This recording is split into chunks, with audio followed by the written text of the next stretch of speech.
Welcome to the Awkward Conversations podcast. This week's episode is comedian Willie Thompson. Willie Thompson, you will have seen him in stand-up gigs, which he's absolutely hilarious. He's like, if you see him out live, you know you're in for a good night.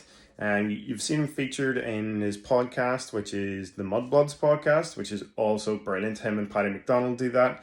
He's also been on Shane Todd's podcast. He's absolutely hilarious. Really high energy, funny guy. His pop culture references are absolutely second to none. So we had such good crack in this episode. Me and Kieran both said we hadn't laughed as much in an episode. So yeah, give us a like, subscribe on YouTube if you haven't already. Give us a comment on Twitter, and yeah, hope you enjoy. The old Frankie Boyd joke where it's, he talks about the execution of Saddam Hussein, it was recorded but the internet. He was like, I watched that on YouTube. Did you actually? Yeah. I was like 12. Is it I think I've seen it as well. It's pretty. They're all screaming, aren't they? As he's. They're screaming, and he just looks mildly irritated. Yeah. He was probably thinking, "Fuck, I wish I'd have got legal representation from Jimmy Bryce. Yeah, I might still be alive." He just had a face on him like he'd been in a doctor's waiting room for like way too long, longer than he was meant to be. Just like, all right. But yeah, that's like nothing on the internet. I think it's a my generation thing. We're so desensitized. Yeah. Because when the internet first came out, there was no regulation. You were able to just see a man. The Wild West. Yeah. Oh, what happens if a man puts his face on a wood chipper? Well, that's what happens. Just mad shit. Well, I did an A-level in music, and we used to do like composition on the computers, and there was 10 A-level students and 5 computers, so we used to work in pairs. And I was kind of like looking around chatting, and then I was paired up with this girl, and I turned around, and she had like the execution of like what do you call it there? Ken Bigley. Oh yes, he got his head cut. They decapitated him, and she had the video playing. Yeah, what was she trying to score it? I don't know. Write some music. No, to really understand this piece, you need to see the execution of Ken Bigley. You can just imagine like a CCEA examiner like listening to the music and with blood splatters, wind chimes. Beautiful. But yeah, that's. You used to be able to just get it in school, so when your mate would leave his computer, like say he's going to the toilet and he was working on the computer, you just go on the computer, put on like brutal, hardcore pornography, and then just walk away from the computer. So he just comes back and he just sees like 3 old men fisting each other, and you're like, he put that on, sir, that's a disgrace. And then the teacher's got Sunday watch when teacher's like, here, no, I've got one for you. E-Bombs World was the big one. It was the most horrible shit was always. It was like the vine of murder. Yeah, it was terrible stuff. Like it used to become, because eventually they put a block in the school's internet to ban any sort of words or any phrases that would be dirty or rude or inappropriate, and it became a game.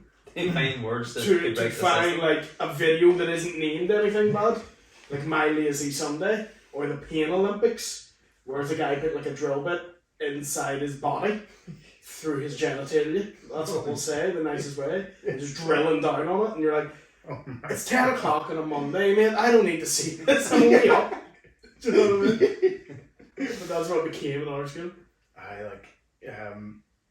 They still haven't really got the grips of it. I see the stuff that appears on your WhatsApp. You're like, I'm fairly sure this is legal, but morally not okay.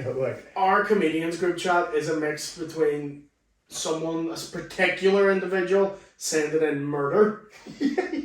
Not name, but everyone knows who it is. Yeah. Just sending in, isn't this mad, mate? That's just someone getting beat over the head with a brick, and I'm like, yes, mate, that's mental. It's saved on my phone now, thanks for that. Yeah. Or we have a game we call Gay Porn Doppelganger, where we find someone in the group chat and find a gay porn screenshot that looks like that. You added that to our MP who got sacked here last month. What did he was looking at it in work? Was it on like his work computer? On the commons, on the benches. Was he on that? I thought he was in the back office, so he's just sitting there like, there's cameras on him, looking at a bell of danger, and they're discussing like child poverty. Like, and the thing about a row of benches is the person behind you can normally have a good view of what you're watching. This person behind him being like, that's a good one, I've seen that. Yeah. I subscribe to her. Yeah.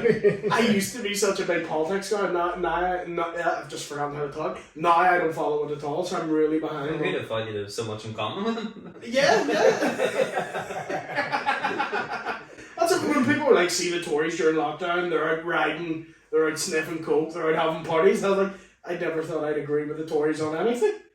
I'm a Tory now, class.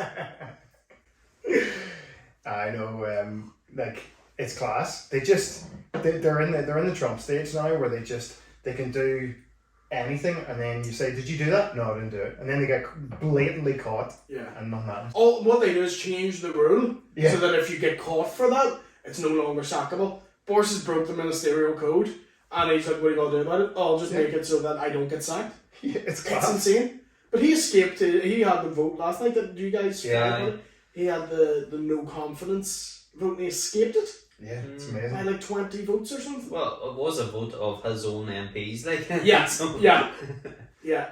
But they all If there 40% still no. Aye, 40% voted against him, like. But He's survived. In recent memory, no politician has escaped repeated scandal. Yeah, Like, normally some of the stuff he's done would finish anyone off, yeah. and he's just keeps. He's like Rasputin. The fuck?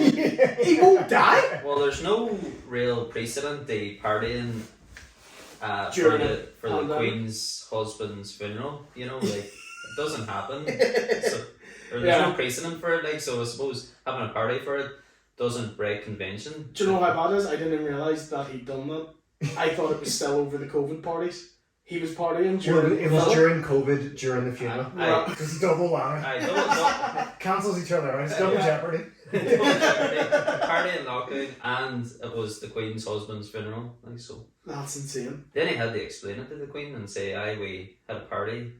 Sorry." Yeah.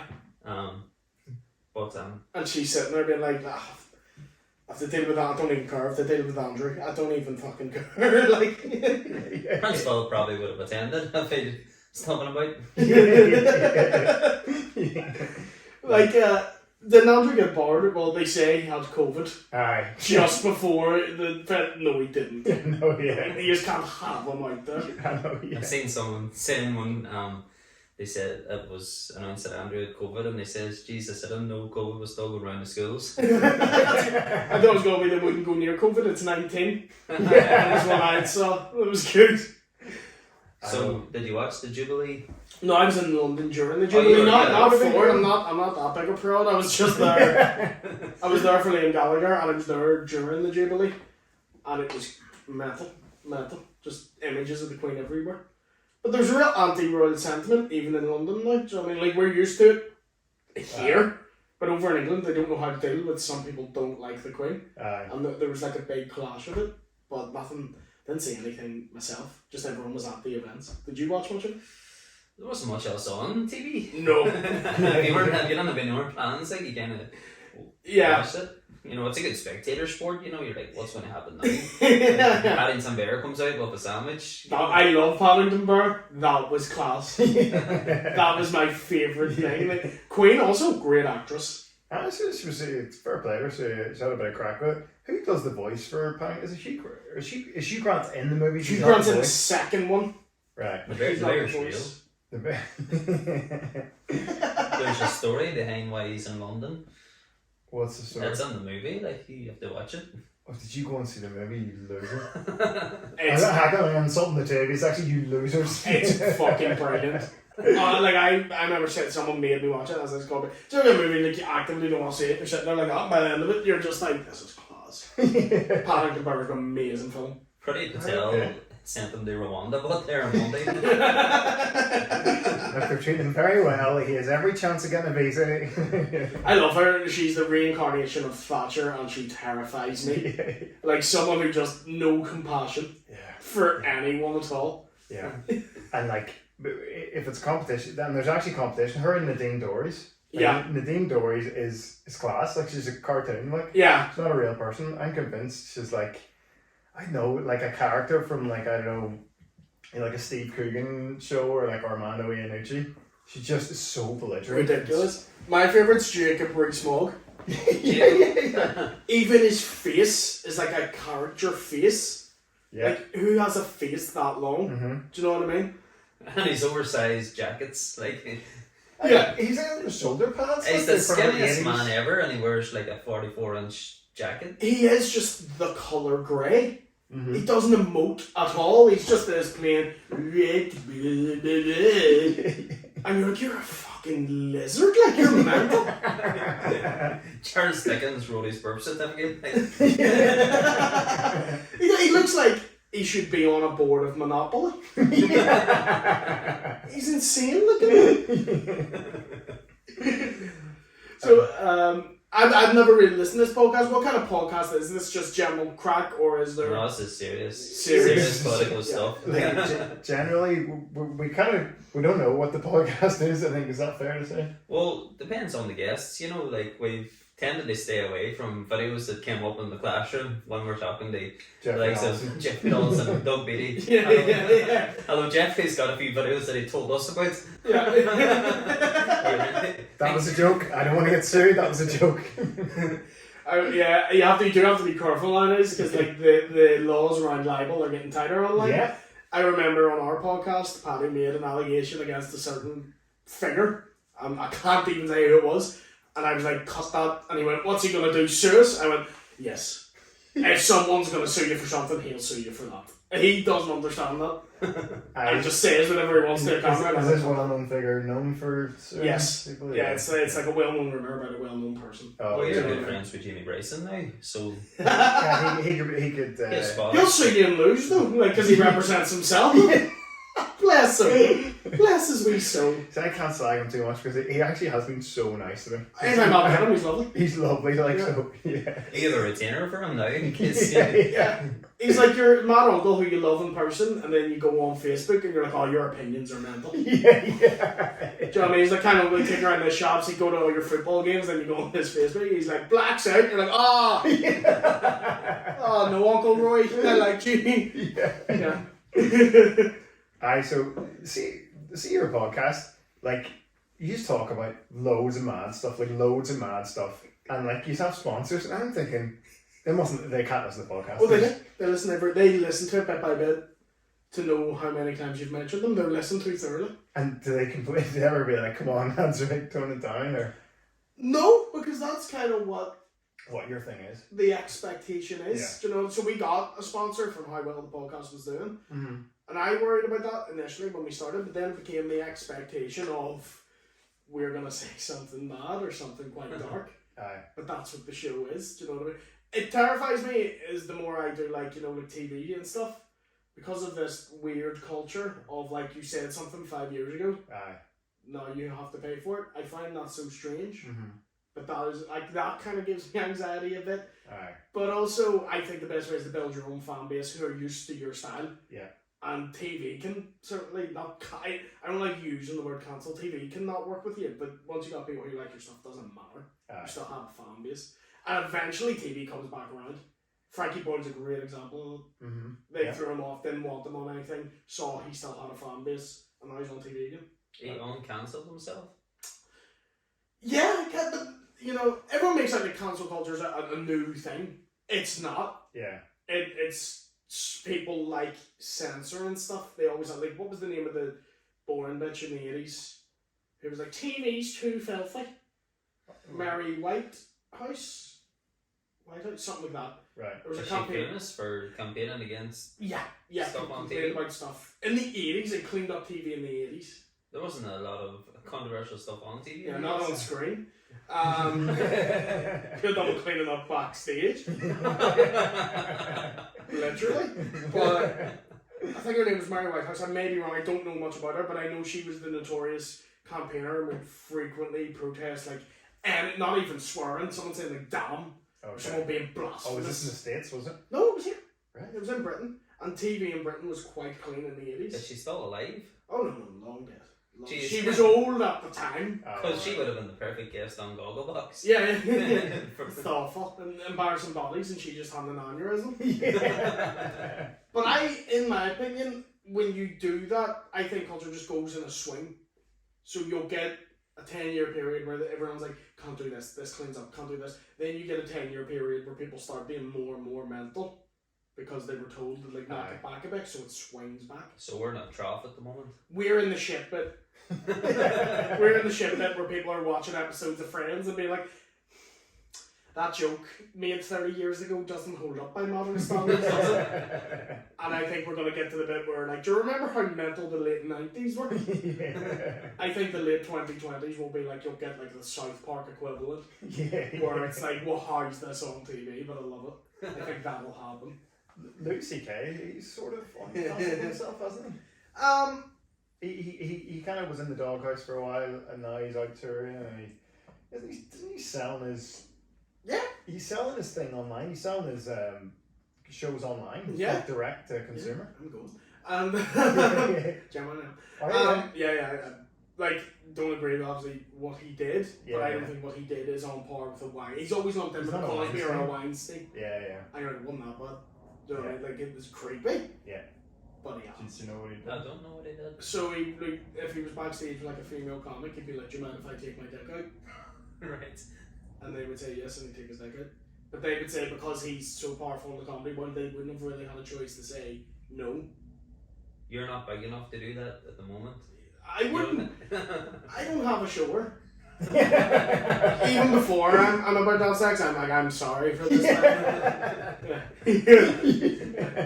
If it's not the smallest you've ever seen, I'm happy. That's good to manage expectations. Yeah. So I know the feeling. But see, again, when people know he's on cancelled, he's not really. He will never be what he was. He's not going to get a Netflix gig again. No. He was the biggest comedian in the world. Like he was doing movies. He would have made 4 or 5 movies a year, and been an absolute loaded megastar. He lost $50 million in the first year of that.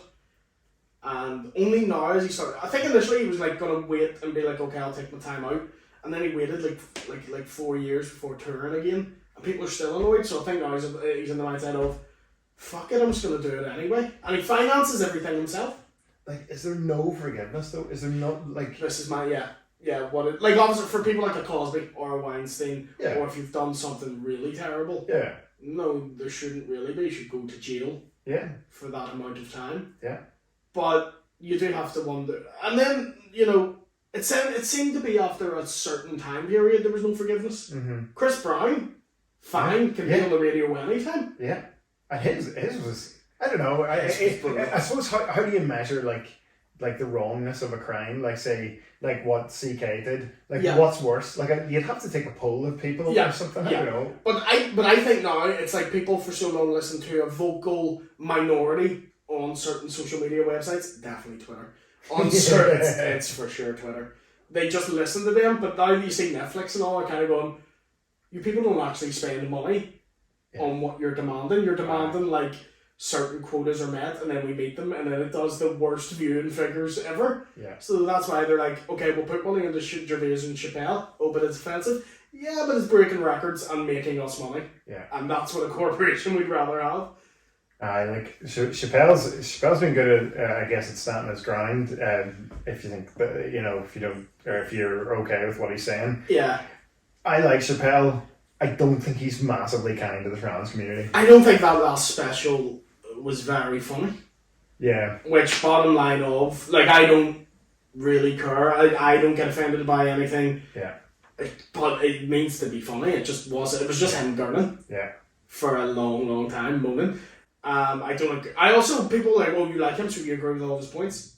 No. There's no person in the world I agree with 100% on anything. And the fucking expectation that you need to is mental. Do you know, like the guy Chris Pratt from Marvel movies, insane the trouble he gets in, and he hasn't done anything.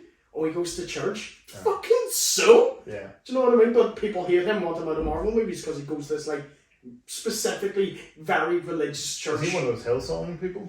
It's something like that, you know what I mean? It's like an American equivalent to Pastor McConnell. Right. Do you know what I mean? And they have like some mental beliefs, but I'm like, but he's never promoted them or done anything. He's allowed to believe things. As long as he doesn't actually go out hurting people or upsetting people or getting people fired, he's allowed to think things. Yeah, seems to be. It's like we're it's pretty hectic times, like pretty militant times at the minute. Yeah, I think it'll be a swing. Let's go into a really serious cancel culture discussion 5 minutes in. We're talking about Saddam Hussein got murdered. Talk about cancel culture. That's a guy who got cancelled. Saddam Hussein got cancelled. Saddam Hussein. There's no coming back. That was an official cancellation. Yeah. Where were you when JFK was cancelled? Who cancelled them? Bloody lefties, that's it. With their sniper rifles. That's proper cancel. Because that's the thing that annoys me. I hate when people say I hate cancel culture. It's always like a game, like your mad mate. He's like, oh, I hope I get cancelled for saying that. You're like, you're on the dole, David, but what the fuck are you getting cancelled? Cancelled for what? The role doesn't cancel people. You only get cancelled from the role if you get a job. My kids have cancelled me and they won't speak to me. Fucking cancel culture. I don't know if you know Andrew Schultz. Do you know Andrew? Not personally, but I know of him. I like, he's one of those ones where he says a lot of like kind of racial stuff, but like he's like a master of treading that line. And I'm not qualified being a whitey to say that he's treading the line correctly, but it seems like from the outside he's treading that line like Bill Burr. Yeah. Bill Burr treads that line of like that feminism kind of friction between, you know, when he talks about the Rihanna bit and he's saying like, you know, why can't you ask questions? Like, you know, did they have an argument or what? What did she say to him before he did? You know, she was in his ear like, I'm gonna fuck all your friends, and he's like, what? But what I will say for that, and this one annoys me, like, because comedians now in clubs get filmed by the audience and you get in trouble immediately. Bill Burr's a master of that. Yeah. Because Bill Burr's been doing it for 25 years. You have to allow him to make that go. This is what people are like, how do you know it's a comedian when you've gone too far? When does comedy go too far? When's it just can't speak? The room tells you. Yeah. We know. I've done it. I've made jokes where the room goes completely silent because I've went too far. That's how you know. The room's your barometer. I hate when like there's on the news you'll be a comedian telling a joke and the room's laughing and people are like, Steve, people hate that. And you're like, no, the room is pissing themselves. And one person doesn't like it. Yeah. Why are you so fucking special that the room of 200 people doesn't matter because you specifically don't like it? Yeah.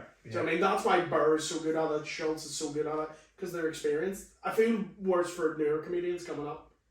Talking to Paddy, Paddy's into all the old stuff. He doesn't watch comedy, won't get involved. Paddy McDonald, that is. Paddy. Yeah. Me and his style, on stage, me and his style is going to be more different. So I mean, as people, we're very similar. Yeah. On stage, I don't really watch British stand-up. Mm-hmm. Don't really like it. Mm-hmm. There's some that are good, but it's not for me. Mm-hmm. I'm more of an big American fan. Mm-hmm. Whereas he's like Billy Connolly, like Burton Manning would be a big influence of his. Would you guys watch much?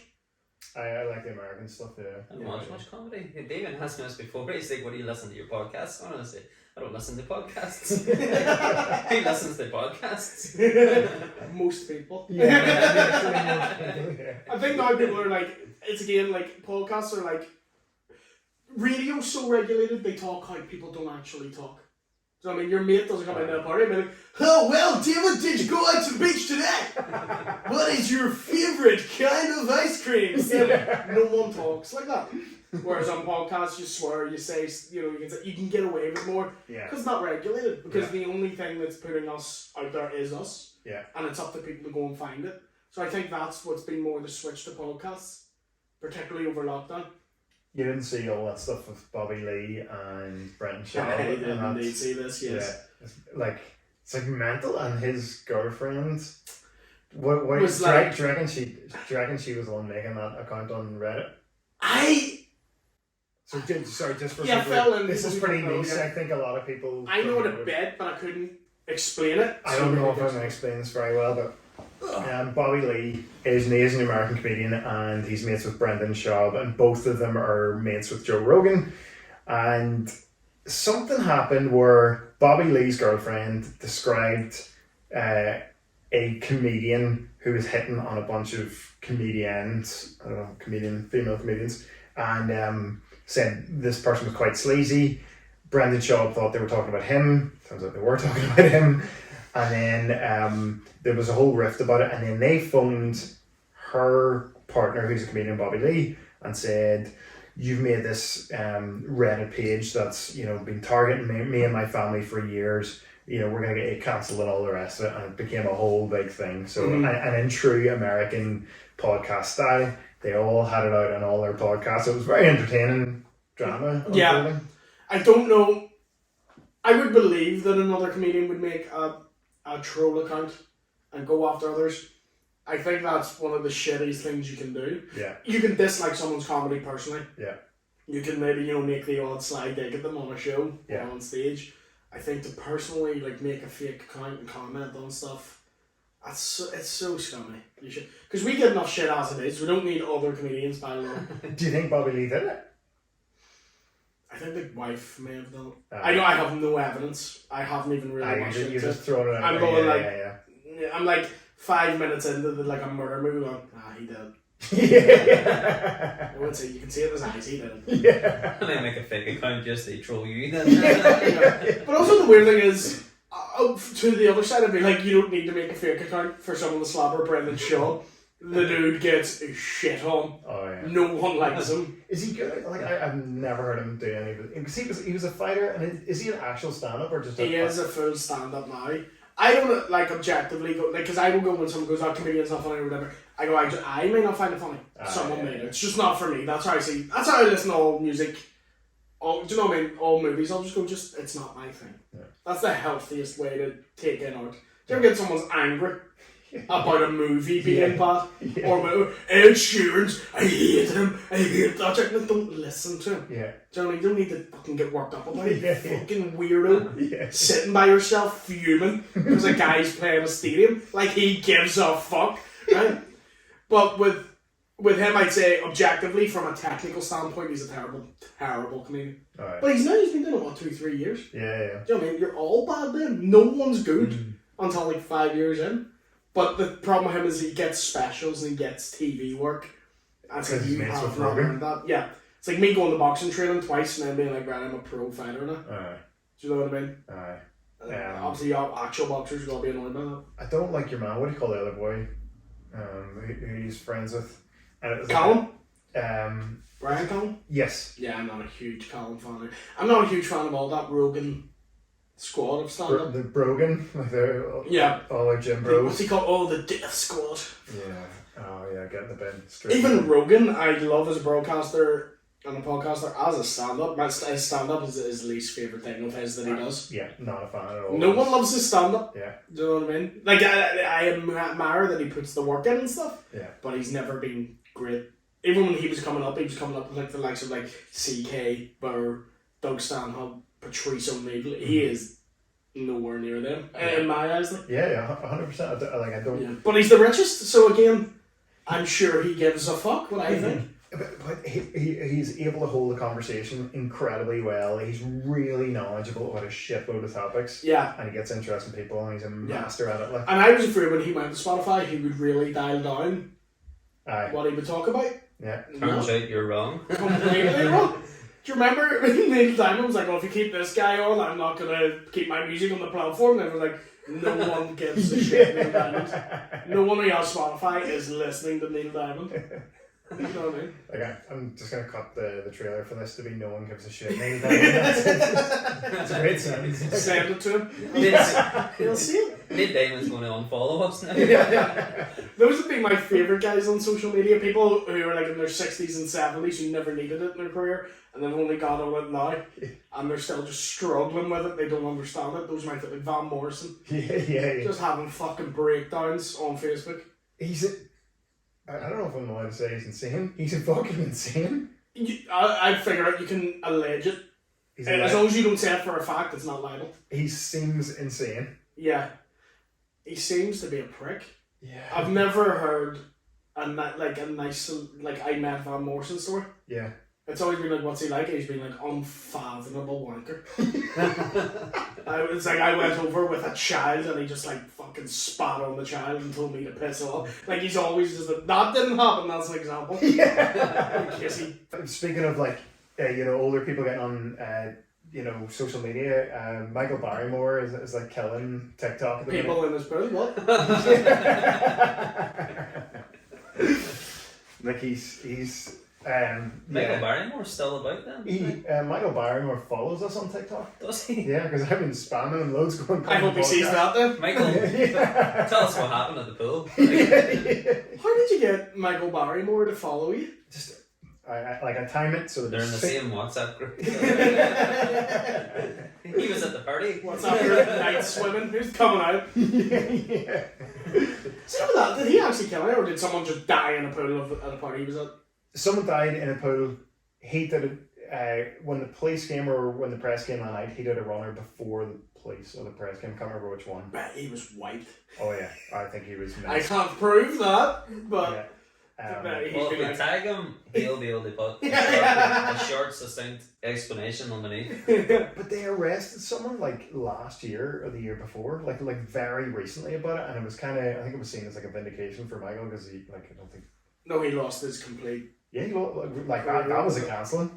That's a cancel, bloody cancel culture. You can't even drink. I know, like, you can't even like murder him. Well, but he's one of those celebrities. Like, do you ever get like they committed their crime when they were famous, and then younger people only know them for the crime? Do you know, like I was blown when I found out Gary Glitter sang as well. Yeah.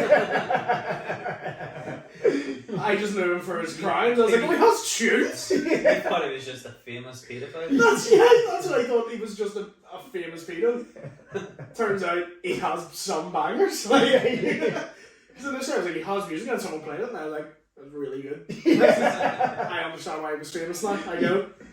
I know, it's really conflicting. I feel like you really like someone and it turns out they were terrible. Like I love Cosby. Like I was a massive fan. Oh, bro, I love to watch a Chris Benoit match. Do you know what I mean? Yeah. But I can't. I by your face, I can tell you don't know who Chris Benoit is. Wrestling. Wrestling, go Yeah. on. It's best you don't know who he is. So you're happier not knowing him. Like they Yeah. there's a golden age of wrestling, and I think it's past. I do feel like Yeah. I know they say that about SNL. It's like whatever you grew up with. If you watched SNL, that era, whoever it was. Well, I that's think the if golden you age. don't wear pajamas, you shouldn't be watching wrestling. Fuck yourself. It's enjoy. Alright, I enjoy it. What's sport are you into? What are you? All sports. Well, team sports. Basically, sports you would find on. You sound so lonely. So we're working on friends. Hang on, don't talk to me as if wrestling's a sport. Like I've seen It has more. Hang on. It has more physical merit than darts. Occasionally, video, darts is also shite, but occasionally a video will pop up. Here's I actually seen one on BT Sport. I was like, why is BT Sport sharing wrestling stuff? And like it's Donald Trump stood in the ring, like hitting someone off a chair. And it's like, is this sport? He was at WrestleMania about 15 years ago. Shaved Vince McMahon bald. Yeah, that's right. Yeah. But him in politics was just wrestling. Mm-hmm. He was cutting what they call when they stand in the ring with a microphone, they call that a promo. He was just cutting promos. Yeah. Every time, do you know what I mean? Like when he was having a debate, they're like, Mr. President, we need to pass this bill, and he's going like, you're a fat fuck. And like, that's all he did. No, genuinely, like I am a grown man who still watches wrestling. I like all sport, still watch wrestling. Yeah, no, I love it. I don't think it's people are like, do you not know it's not real? And you're like, no, I think the Undertaker actually came back from the dead Yeah, yeah. to wrestle tonight. I No, know. I know that. Yeah, or like I think that Vince McMahon parked his Corvette conveniently like right at the ramp of the thing, and then the Stone Cold had time to reverse up the cement truck and they put all the cement in the Well, truck. here, sometimes our words cross over, when football meets wrestling. What about the time Wayne Rooney took down that wrestler with that savage move? What was Wayne? Oh, here. I don't remember Wayne Rooney being there. I remember Jose Wayne Rooney was in there the one time. crowd Yes, Wayne Rooney was in the crowd. and he dropped He a was. wrestler with, it looked like a pretty meek little snap, but like the wrestler not hit the floor. Like, so Yeah. It's a wrestling punch, so and then Yeah. it's a slap on the chin when it connects. here, Wayne Rooney knocked the guy And a out. stamp That's all I on the see. ground. Yeah. I didn't know Wayne Rooney. There's loads of celebrities always get involved. I remember Mike Tyson did it once. Tyson Fury wrestled I'm pretty sure like a he few would be years good at ago. it. Oh, He was right, fucking yeah. awful. Was he? Awful. Couldn't sell the punches and stuff. Couldn't really sell, and you could tell he's pulling punches. Aye. But he wasn't doing it convincingly. Aye. So he just looked really sad. It was shit. It was terrible. Well, and they pretty shit spectacle. Tyson Fury went in and knocked out 4 wrestlers. yeah, just I want to see that. Yeah. I want it. There's times in wrestling they do. It's called giving your opponent a receipt. If he messes up a move, you'll like smack him properly to like be like, don't fucking do that again. And that's some of the best times ever. I remember there was a guy who kneed Brock Lesnar too hard.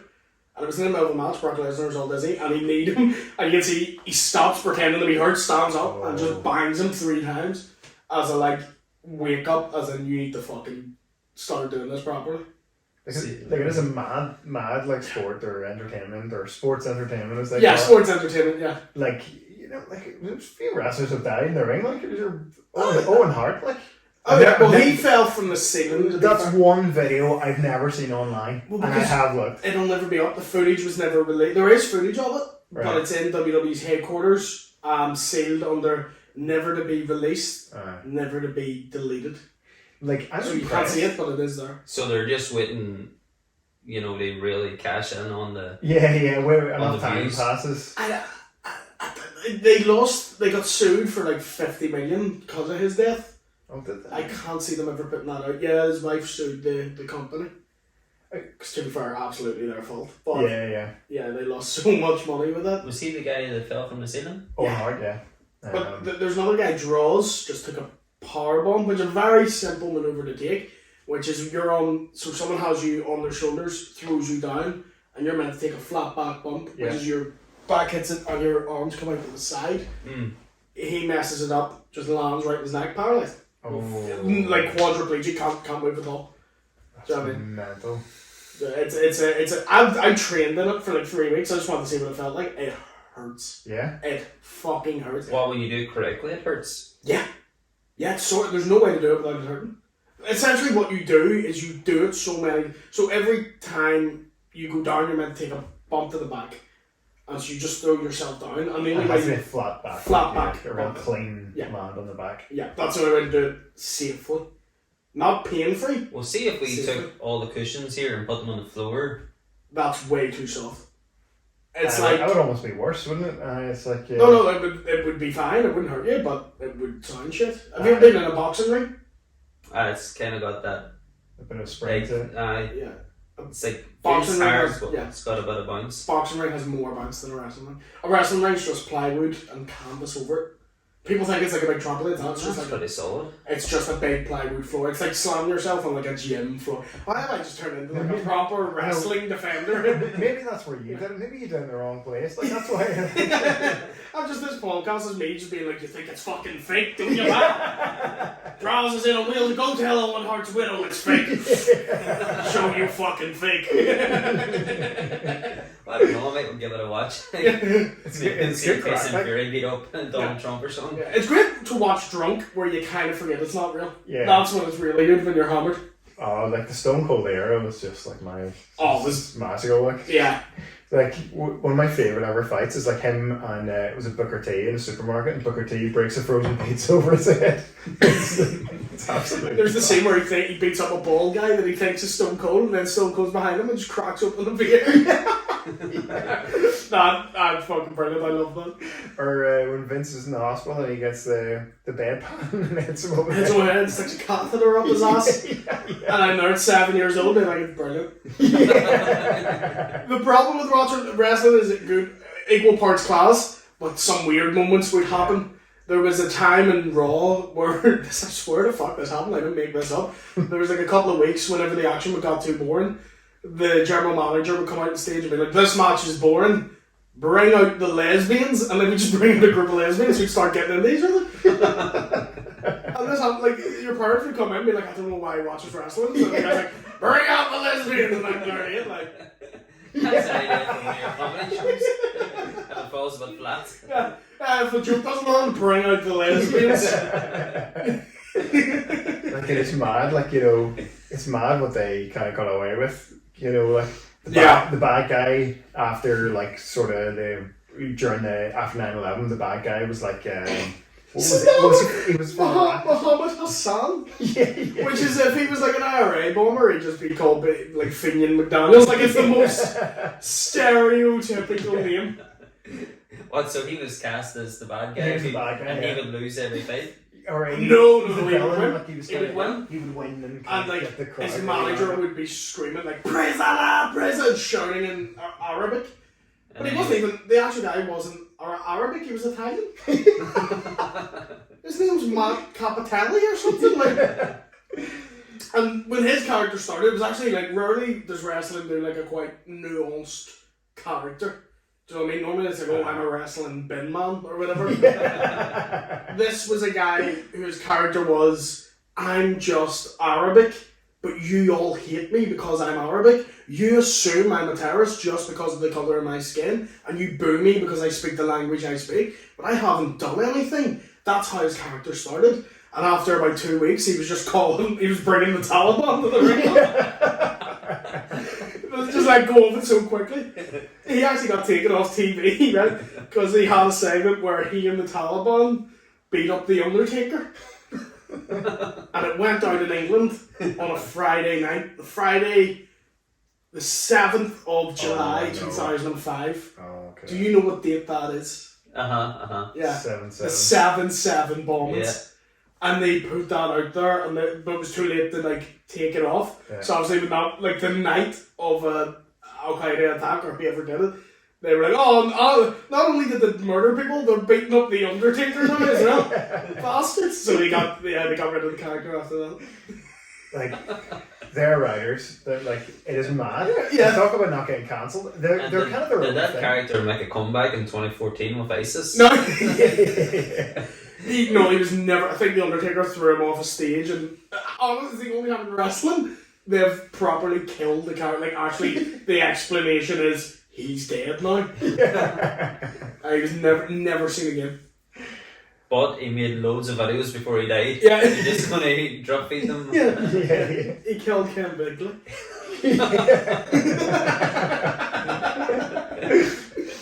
Wasn't there a bit with the Ultimate Warrior where he was dead or he was a ghost or something, and like anytime the Undertaker would like look at himself in the mirror, this ghostly figure of the Ultimate Warrior would appear? It was something that a little before my time. Yeah. I don't think it was the Undertaker. It was Hulk Hogan, Papa Shango. Papa Shango, right? Okay. And he put a curse on the Ultimate Warrior, which is how racist wrestling was. And saw a black guy, like, you're a fucking witch doctor. Jesus. I know how bad it is. There's more than one. Like, there's loads that are just witch doctors. So he put a curse on the Ultimate Warrior where he would just like randomly be talking and he'd just start like bleeding from the nose and like vomiting black. Oh my. So, and that's on like a Saturday morning. Yeah. I think that's a little before my time. So you're gonna watch wrestling then? Yeah. You're like, no. Saturday morning kitchen or Yeah. watch doctors with spells on them in the wrestling ring. Is that still going, Saturday morning kitchen? Well, I think it's steroid TV, you know. Yeah. You know, I don't think anyone's your woman. That woman from the 80s. What's her name? Well, one moment. White House? Yeah, she's Mary not. Whitehouse, that's her. Yeah, she's not going to complain about Saturday morning kitchen. Nah, true.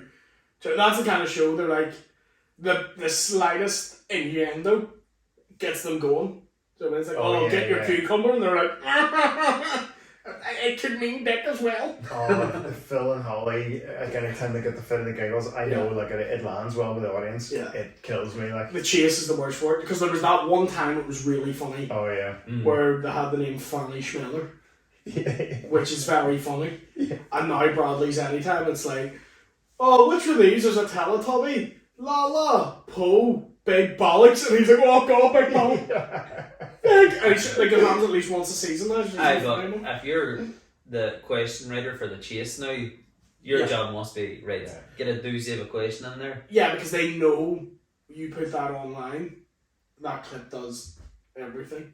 And it's the weirdest time of the world now. It's like TV's being geared for if they can get a 15-second clip that'll go viral. That's almost worth more than like an hour of good entertainment. Do you know what I mean? It's efficient stuff, like. Yeah. Tell me this, and you have to answer it. Okay. It's like asking which one of your kids do you love the most. Who's your favourite NI comedian? I thought that was going to be a more offensive question. You brought that up. because following you have a lot of comedian friends, like you all get on, you all know each other really well. Whose stuff just absolutely kills you every time? Mine. Yeah. Do you know, I'm great. Like I nail it every time. I'm fucking brilliant. That's that's the best way I can get out of that question. Yeah. Right? Everyone has different. All right, some Parts, okay, do you know fair what I mean? enough. Some kind of what stuff you like that each person does here. So like, there's a different set of circumstances where everyone will be my favourite. Aye. There's certain gigs, Shane will be my favourite. Yeah. Certain gig, Kieran's heckler put downs are my favourite things to watch. Kieran Bartlett. Kieran Bartlett is pissed off a crowd and then he's just slabbering at them and he's being fucking Bruce shouting just, I'm not even gonna say it because I can't, but he's saying just the most, not even nasty, just fucking mental things. That's brilliant. Paddy's stories are immaculate. Yeah. Immaculate. He's probably the best guy you'll get on a podcast. Probably the most non-stop, off stage, non-stop funny one is Mickey Bartlett. Aye. To the point where you're like, fuck off, Mickey. Right? He's hilarious off stage. Video-wise, Mark McCartney would probably be my favourite. Have you ever seen Mark McCartney? No. His videos are insanely good production quality, just everything's amazing. What's he done? I'm sure. Parish Unknown, that series of videos for him where he goes to like Bundoran. Oh yes. Yeah. Is that alright? That's Mark McCartney, yeah. Right. Okay. He's video-wise, he's a genius. Who does he remind me? He really reminds me of someone else. Yeah. Is there another comedian that looks a lot like him, or am I? Yeah, me. Yeah. To the point we get mixed up all the time. Things like Mark McCartney. Probably right. I'll say the Is one. it the Bales are out, the tits are out. Yeah. That guy. Yeah. Some the Bills are in, the tits are out. They say everyone from every pro has been fingered here at least once. That's McCartney. Right. There's one comedian who I watch. Right, because when I see a lot of comedians, there's a lot I'm like, I can see where you're going with it, or I can see where you got that idea. I can understand where that. There's one comedian where stuff is like, I don't even know how your mind works. It's fucking insane. It's a guy called Robbie McShane. Mm-hmm. And he just does amazing stuff. Amazing. He's not that big over here yet. If he keeps at it, he fucking will be. He's almost not brutal enough for Northern Ireland. Aye. But he'd be great across the water. Where he is now, he's in Scotland. I think he'll do a lot better there than back here. Because back here, we don't like a lot of thought-provoking stand-up. We don't like a lot of, like, the joke hits you 10 minutes in. Aye. We don't like that. It's Aye. just not what our style is. He has this amazing bit where he talks about the cancel culture and he talks about, like, I can't slag anything because I don't know what I've said that's bad yet. Yeah. Do you know what I mean? None of my attitudes are bad yet. But, like, my grandparents might be like, oh, the way Grandad talks to his machines is very problematic. I just shouted at the toaster this morning.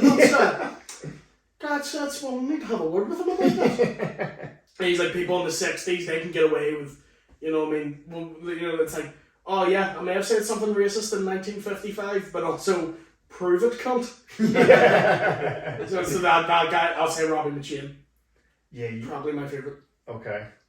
You're 25. So you kind of got screwed. We escaped the mobile phone. Yeah. Going out on a night out and getting hammered. Yeah. There was no evidence of being in. I'm terrified of making it on TV and then someone's like, here's a Well, if anyone's review got of any good 19. videos, post them in the comments. Yeah. Yeah. I think when that happens, the worst thing you can do is be like, I'm sorry, and I'll build them out. I'll just be like, I'm fucking Well, you should 19. just repost them, like Yeah. you Just know. be like, I don't see this one. No, here's a worse one. But there's so many things now where it's like, if it's captured on video, people will be like, they treat it as though you just came out and said it. And like if a comedian makes a rough joke, say, and people are like, that's disgusting. They treat it as though a politician has made it as a serious statement. Yeah. Or someone sings, I don't like, says something mental at a party and people can't believe he said that. It's 4 in the morning, they're on coke. Yeah. I fully believe he would have said that, yeah. Yeah. You know, I mean, people treat it as though you said it in a civilised manner. Yeah. There's no context to anything. Yeah, Which fucks me off. People can really cut clips, can't they? And say, like I saw something on TikTok where like some influencer dude, like fucking there's so many now, fucking. But if some influencer dude, and I was like, there's a video out, and it's of me attacking a girl. I didn't attack a girl, she's my friend, we're play fighting, but loads of people have lost 50,000 followers in the last 24 hours. Here's a full video, and it's him and this girl fully play fighting. And even then, that'll get 5k hits. Yeah. Because it's not as salacious. Yeah. So the damage is done from the original. I know, and like, because we've been interviewing politicians and we're growing our podcast, we can't do any clickbaity titles because they're not going to retweet it, and we need them. Jeffrey Donaldson loves Coke, and it's him just going, I suppose if I was having a McDonald's, that would be funny enough, if they listen to every other podcast and see the crap that we give them. People were like, why did you get politicians on your podcast? Because they wouldn't do it. Because if they did it, they'd lose voters. You couldn't. Because we wouldn't have someone on and do it soft. Well, you're not going to bring them on and say, talk me through this manifest document. I probably would. But then just make fun of them while they do it. I will say this, Jamie Bryson has a good sense of humour. So I honestly think if you maybe, sent him maybe another message, you might consider doing it. He does have a good sense of humour. Like, he was laughing about that thing, when he was standing in the bin, making the speech and all, because I asked him about it. I was like, what was the crack there? Because I didn't hear a word that came out of your mouth. He did that too, his face. On stage. Yeah. We were doing warm-up for Paul Gascoigne. He was doing a speaking event at Europa, and we just did 10 minutes each. Got to meet Gaza beforehand, which was really good. Class. Everyone's like, oh, Gaza's back on the wagon. We met him. No, he fucking isn't. That wagon is crashed and burning on the side of the road. But we went on, and I went up, and I didn't realise the mic was fucked. Oh, sorry, I'm just trimming the mic. Didn't realise the mic was fucked. I was speaking way too close into it. I did terribly because the sound was awful, couldn't hear me. And then Paddy went up after me, saw Jamie Bryson, and Jimmy shouted something, I can't remember what it was, and Paddy was like, what's that, I can't hear you, don't someone get a bin? Yeah. Floored the fucking place. Yeah. You know what I mean? But he took it well. Yeah. And we can respect that. Yeah. Do you know what I mean? Like, it's what we do with, like, someone's like, oh, how do you choose who to pick on in the crowd? We don't really choose beforehand, we just decide on stage. Mm-hmm. If you want a comedian to stop making fun of you, laugh.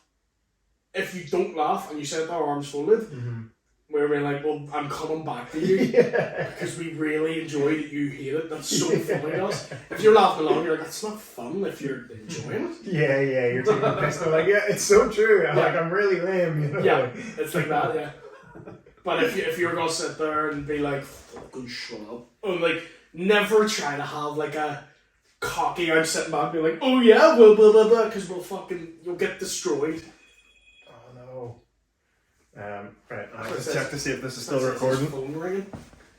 What's going on there? Still recording. Call back to Tracy Island. What the fuck was that watch? I say, It's like Donald Hill from the Turtles taking the calls on their watches. Yeah, sorry about that. Tracy Island Thunderbirds, isn't it? Oh, well, Thunderbirds. Thunderbirds. That's what I was right with that reference. Good for me. Well, the Turtles had like basically what looks like a phone on FaceTime. And I was like, that's mad. Doesn't make sense. Like, your knowledge of pop culture is ridiculous considering your age, and a lot of the stuff you know in detail is well before like what you would have grown up with. Yeah, I'm a big history fan. Yeah. Huge history fan. And I feel it's important when you talk about history is you need to understand the context of the time. Mm-hmm. You know what I mean? Yeah, you could look back and say like, oh, someone being racist in 1700. You couldn't say that now. You're like, yeah, but look at how those people were treated and the general context of anything. I think context is so important. Mm-hmm. So then can you understand why something was the way that it was? Mm-hmm. Do you know what I mean? I feel too many people now when they make an argument just say like, here's what I want, and everyone should want what I want. And you need to consider what everybody wants, and only then can you make a formidable argument, because you need to attack or at least understand where they're coming from if you want to reach them. Yeah. But I don't think everyone wants to reach people. They just want to be right. Yeah. Or they want to be like, score, like slam and be like, meh. Do you know what I mean?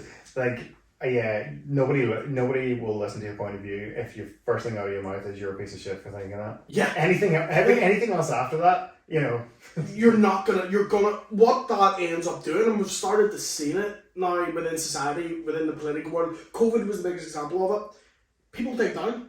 They just dig their heels in a terrible point of view because people are being like, you're an idiot. You're going, I'm not an idiot, and they're going to go deeper into the media or the information that reaffirms that view. Because they want to be right, so they want their point to be reaffirmed. And you saw it with Joe Rogan, like he was digging his heels in and going on and on and on, and he kind of, and like CNN calling ivermectin the horse dewormer, which is technically true, but it was also like a widely prescribed drug to people. Yeah. That really got him, and then he went deeper and deeper and had a real axe to grind about it. Like. Yeah, I can see his point. Yeah. Because people just give him shit, and he gets quoted out of context ridiculously. And I hate when they do that, especially on, like, he's a comedian. Yeah. And he said this, and you're like, what are the odds, right? Stick with me. What are the odds? He's joking. What are the odds he said something that he thought was funny? It's one of my favourite Frankie Boyle bits ever. Like, someone says you're offensive, and he goes, it's like, he doesn't understand that mindset. He's like, who comes to these shows and goes, is this comedian joking? Is this comedian on stage at a comedy show? Is he joking? Is this comedian on stage at a comedy show at a comedy festival? I don't think he's joking. Like that, and that's one of my favourite bits ever. Because if you're on stage at a comedy show or you're doing, don't take it as real. I know you're not up there doing a manifesto. And that's when and people start being like, well, this contributes to the hate in our society. And I'm like, fuck off, man. Yeah. I feel I'm an old soul. My brand and style of comedy will not last. And I give you 5 years and you're cancelled, man. I give it not even that. What'll get me cancelled is something I don't even consider bad. I'll be like, I said worse than that. Do you know what I mean? I'm like the guy who got into like trance music in the late 2000s and like, oh, your era's gone. Do you know what I mean? Well, if you make it like mildly successful and then kind of peter off, then you could be in the running for Love Island. Yeah. I could. No way. Who wants a 5'4" chubby disabled boy? I know, but like they're only. Oh, you want this 6 foot ripped model, or this is for one the real Love Islands. Yeah. Real life. Real life Love Island. Like, they're all sitting flexing. And I'm just standing there eating a big bag of quavers. I'm not brushing my teeth. You can kiss me if you want. I don't. I'm sitting there sunburned as fuck in a United away kit. Haggling the woman. Yeah. Like I've never once watched an episode of Love Island. I don't have any reference points for it. I've never seen it. I've met Ian Sterling. That's about it. Is he a Love Islander? He's the commentator. I see. He makes a fucking killing off that. Like, he sells out Edinburgh every month. Does he write the stuff as well? I don't know. Anytime I've done voiceover work, I've written it, but it's not always that way. He's not the Come Down With Me guy. It's really funny. No. That's Dave Lamb. Oh, yes. Yeah, okay. Right. He's class. He's great at that. Yeah, he could be good at Love Island as well. If he had the same character as Come Down With Me. Yeah. Well, they're similar. They're similar in that style. But I don't know if Dave Lamb does stand-up. I've never seen him. Who is that guy who he lost? Come Down With Me. Give this mental speech. Do you know what about? Take your money and hope it makes you happy. Yeah, you have all the grace of a dumb truck with no tires on. I fucking love that dude. That's the show for you. Yeah. Oh yeah, Come Down With Me in Belfast. Yeah. So serving them fucking pot noodles. So you're like, do you not like it? Fuck off, home, man. No, you win the money, well, I'm keeping it, so... No, come get it then. So you and Paddy, not time to take yourselves into the TikTok house for the crack? We get thrown out immediately. Yeah. Someone will be like, hey, what are you listening to right now? And I'm like, get the fuck right out of my face. Yeah. I will smack you. Yeah. Because I enjoy being known for comedy. Mm-hmm. I wouldn't like to be popular just to be popular. I enjoy my privacy to a degree. Do you know what I mean? I like the ability to give away information, but it's a joke. It can not be serious. Yeah. See, just this, like, here's my daily morning routine, and I hate someone to be watching every little aspect of what you're doing. Mm-hmm. Do you know what I mean? And I'm also like, where's the talent? And there's a talent of sorts in it, but I fucking hate it. Yeah. If I had my way, I'd get on stage doing my shows, and then no one would know who I was. Like, I would do that if I could. So your TV show, do you mind telling us a bit about it? What's the crack? William of Orangedale. So it's like a semi-autobiographical show. A lot of it is based in my life. Whereas like a guy with cerebral palsy growing up on a council estate. Do you know what I mean? And my mum died when I was young, so that's all in the show. And so it's a plan for Channel 4. Fingers crossed we get a series. The numbers have been fantastic. The feedback's been fantastic. But me and Dave came up with the idea of that as we were driving to a show in Galway. And we just talked like how we're both from that kind of area and how we're really the only comedians from that side doing it. And that's not to be like, pros don't get anything, there's nothing stopping pros doing fucking stand-up, do you know what I mean? Why don't they? Why is the number skewed then? I don't know. I don't have an answer. There's certainly nothing in the industry stopping them. And I'm not even being like there should be more. It doesn't matter. It really, if you're funny, you're funny. That's the main fucking thing. That's all that matters. Be funny. We just noticed that we were the only ones, and that's the weird thing. I kind of get put into the prospect or this like picture that I'm mega proud, and I'm really not. Like I went to the parades and stuff because you're younger, you don't understand them. But I'm not a religious person. I don't even really identify with any nationality. Who will pay me more money? Which country will give me more money? Is that's all my identity lies in. It's like who's paying me more. I can vibe that. I'm a political slut. Do you know what I mean? I don't care. But we were talking about that and we were like, oh, that's we came up with stuff and talking about just growing up in the States and in and around the States, and we're like, this could be a show. So we just we wrote it, we pitched it to Hat Trick, which is a massive production company. They made Father Ted, IT Crowd, Dairy Girls, really hugely. Black Books, really hugely successful production company. So we've been getting accepted by them as like a little feather in the cap. They pitched it to Channel 4. Channel 4 wanted the pilot. We made the pilot. So that's amazing, man. Insane. The weird thing is I've never written in my life a script. Never done. It's the first time I've done anything. And what was that process like?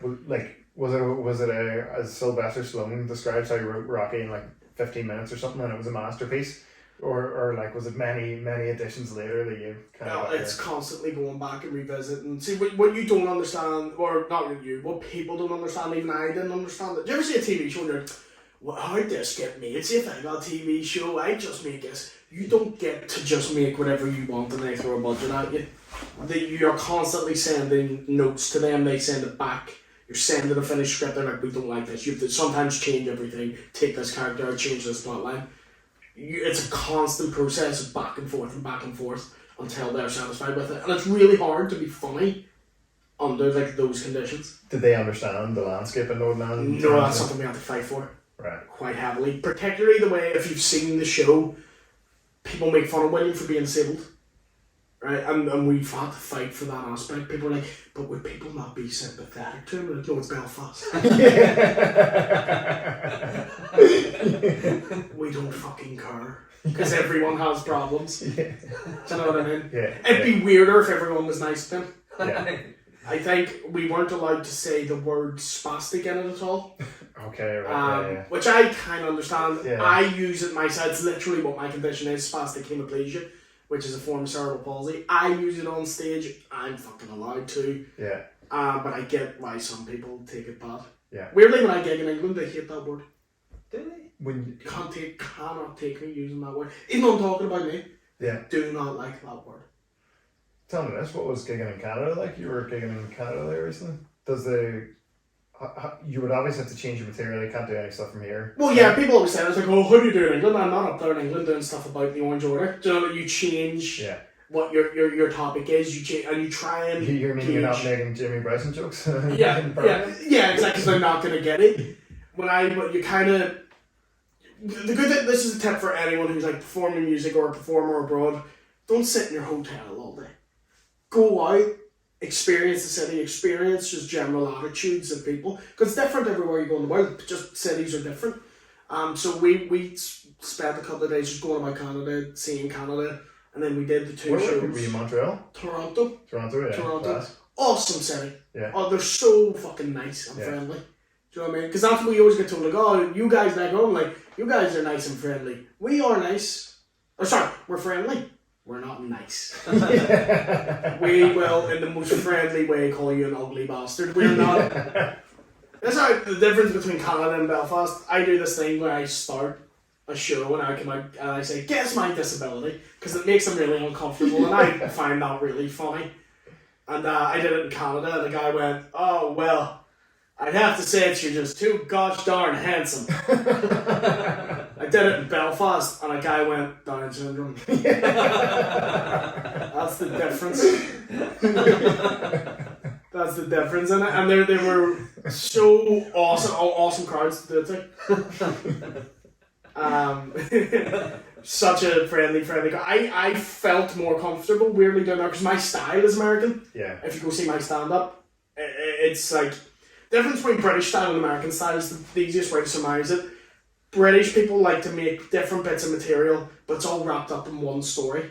They'll have different, they'll do material about cars and Asda, but they have to present that as though they were in their car and they just noticed this, or they were in Asda and they noticed this. Whereas in America, they kind of drop that and they'll just go, Asda, let's talk about it. So there's none of that, oh, this actually happened. They just go, ever fucking notice this about Asda? So that would be the biggest difference in the style. So I preferred it because I do that. I don't really have transitions. I don't wrap it up in one big ball. I'll just kind of change what I'm talking about and go, riding. We're talking about riding now. What's happening? But awesome shows, awesome. And we did 2 shows with 100, sold out. Both shows sold out, 100 people in each room. That's insane. You're fucking telling me it was crazy, man. And it was you, Shane Todd, Kieran Barlow. So it was Shane, so my really me and Kieran just came along. But the Friday night show, one of the best shows I've ever had in my life. Everyone murdered. Yeah. Not even got laughs and did well. Every laugh got a fucking, you wait 30 seconds for the laugh to come down. That's class. Were you not tempted to maybe do a Jim Owen and bugger off to Australia, or maybe try and tour around America or do? I would like to do that, but I'd never move. I like being here. Yeah. Also, the comedy scene's so strong here at the minute. It's not even I like staying here because the gigs are selling out and stuff. That's nice. It's like iron sharpening iron. When everyone's doing so well, it drives everyone else to do well because you're I want to be better than that fucker now. Yeah. Whereas I'd rather be 5th out of 5 killers than be the best out of a bunch of shit comedians. So you say your style of comedy is kind of, just you can kind of flip between subjects as you're pleasing. Yeah. Yeah. I think I don't even know who locally I'd be similar to. Maybe Geddes, in that it's not really telling you much about them or telling you a story. It's making a point and noticing that and being why is that? Take out all those shitty segues. Yeah. I don't care. Yeah, it doesn't matter. So mine's making a point about. That's just what I like doing, is making a point, rambling about it a bit, and then finishing on a punchline. That's my style. Jimmy Carr was on TV there recently, and he was talking about how obviously he's he tells 4 jokes a minute or whatever it is. He's really quick jokes. He says he's now trying to move into. I think he's trying to do the Chappelle thing, and I don't know if it'll work for him because Jimmy's not relatable. No, he's hilarious. Yeah. Like a master at what he does. He's not relatable. I agree with that. And he's not an underdog in any way, shape, or form. No. Although he did a set recently for a Netflix special. It's called Bill Burr Presents Friends Who Kill, and it's just Bill Burr. It's a stand-up showcase of Bill Burr doing just bringing out some of his favourite comics. Is this on Netflix? Yeah, it came out yesterday. Okay, right. I was about to say we would have watched it. Yeah, and Jimmy Carr did his opening minute was fucking hilarious. It's different style than what he does, but he just went, I'm going to do something that is soon not going to exist. He's I'm going to say something I don't mean to make you laugh. Yeah. And it's called a fucking joke. Yeah. And then he does this little sketch where he's and when you're in your future, you're going to turn to your grandchildren and say, sometimes people would make light of something serious and people would laugh at it. He called it a joke. And they will turn around and they will say, non-binary elder, what is a joke? He just does this really long sketch. It's fucking amazing. Class. Did you see Gervais's stand-up there recently? I did. What did you think? It's, if you watch Gervais, it's more of what Gervais would do. I love him as a writer. Yeah. Love him as a writer. His stand-up's a monologue. It is stand-up, but it's not stand-up. It's a monologue that people who like Ricky Gervais are going to go see him. I think Stephen Merchant's a funnier character. I think Stephen Merchant than is Gervais. the funniest. But obviously Gervais wrote this, probably co-wrote the stuff for Yeah. Stephen Merchant. The two of them together are my favourite. Yeah. Merchant is funny. Yes, I love Merchant. He's a great actor too. Yeah, His actor. movies are brilliant. Yeah. But the Gervais thing that got a lot of shit, it was expected. Mm-hmm. That's how Netflix market these fucking specials. Like, they get people wound up, they get people pissed off, and people being like, a lot of people are pissed off about this, let me go watch it. Like he did the racist stereotype Asian voice at one point. I'm like, oh my god, how did this make it onto Netflix? But yeah, I think he did it within the context of like, I'm going to do something a little fuck up. But again, but it's like, you don't get context. You know, but if I say, you know, this is a joke, and then I go on as blackface, like, I don't think there's no amount of joke will ever, you know. I'm trying to think. There has been times he did use blackface in a show once. Gervais? Yeah, but it wasn't just he came out randomly in it. Not for stand-up. When one of his written shows, it may have been him, may have been someone else. But it was presented as completely not okay. Aye, right, yeah. And just this one character doesn't get it. I think a character That's how you story can do is it. different, yeah, as opposed to making Well, a you stand-up used to be show, able to but- do it, now that doesn't matter. Now that all that matters is you did it. It doesn't matter the context of how it was set up within the fucking show. The Gervais thing, the only thing that fucks me off with someone who gets offended at something is they're fine with it when it's something that doesn't affect them. And then you bring up something that they are or they know, and then they get annoyed, and you're like, oh, but you were fine with every other bit. Yeah. Until it affects you, and then you're annoyed. Fuck off. It's this mental thing with the Johnny Depp trial we were looking at where women can only see what Depp did and men can only see what Heard did, and there's basically no in between. Do you know what they were? They were the kind of couple you never invited on a night out.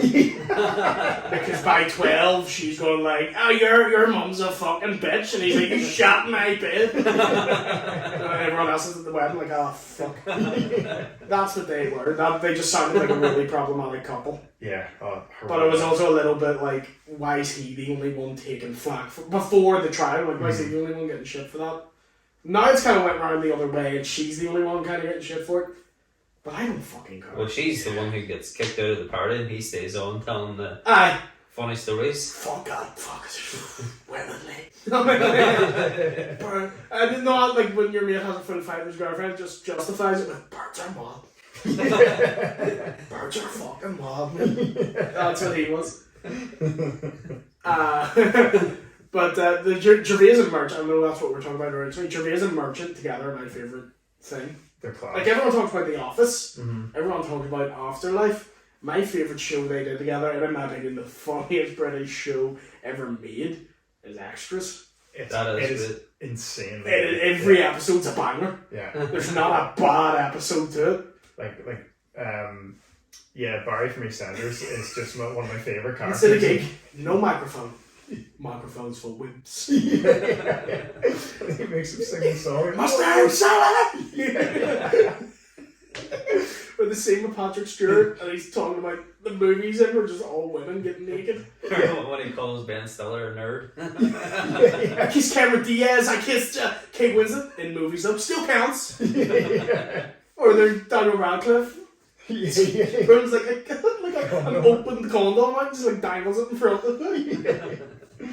Like Merchant, you know, when he's trying to answer the phone, he's got the slick back hair and he's trying to get the Bluetooth earpiece in and he misses the call. And like all that stuff. Is he's working in a car from warehouse with Barry and Dean Gaffney. But surprisingly, a lot of people haven't. Like, a lot of people seen it, but there's a lot of like newer Gervais fans who've never seen it. Yeah, and you're like, watch it. Yeah, it's so good, and even like one of my favorite bits of his work is the outtakes, where like he's the gay genie, and he's like, I've been stuck in this lamp for so long, I've been bent out of all recognition. He's trying to get Aladdin, aren't we all? Well, he's very self-deprecating, like how he wrote that David Bowie one. Where he sings the song. Yeah. Little fat man. Little fat man who sold his soul. And he gets on going like, pug. I love that. Oh, fuck, what a show, man. It is, Afterlife was good, but I think the first season was the peak of it. Yeah. After it wasn't that good.